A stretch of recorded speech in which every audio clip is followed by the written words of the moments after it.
Hello, இன்றைக்கி நம்ம இந்த ஃபோட்டோ எம்ப்ராய்டரி எப்படி பண்ணலாம் அப்படிங்கிறதுக்கான பேசிக் பார்க்க போகிறோம். இந்த மாதிரி ஒரு A4 ஷீட் எடுத்துக்கோங்க. அதை டபுளாக மடிச்சிங்கன்னா ஒரு கொஞ்சம் திக்காக கிடைக்கும். அதில் வந்து இந்த மாதிரி லைன்ஸ் எல்லாம் போட்டுக்கோங்க.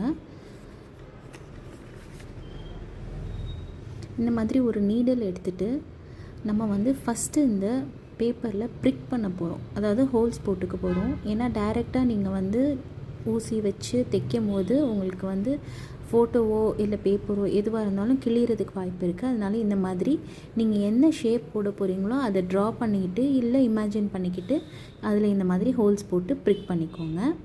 இப்போ வந்து நீங்கள் ஸ்டிச் பண்ணுறதுக்கு இது ரொம்ப நல்ல ஹெல்ப்ஃபுல்லாக இருக்கும். இப்போது நம்ம நூலை வந்து ஒரு 3 ஸ்ட்ராண்ட்ஸ் எடுத்துருக்கோம். நீடில் மெல்லிசான நீடில் எடுத்துக்கோங்க.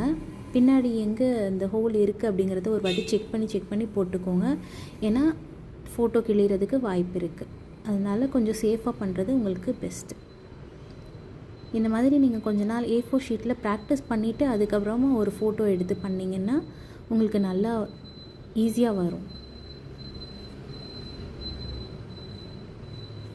இப்போ நான் போடுறது ரன்னிங் ஸ்டிச் தான். இது மோஸ்ட்லி எல்லாருக்குமே தெரிஞ்சிருக்கும்.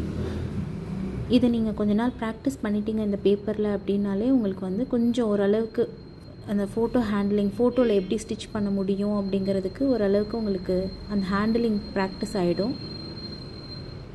நம்ம நாளைக்கு நெக்ஸ்ட்டு ஸ்டிச் பார்க்கலாம்.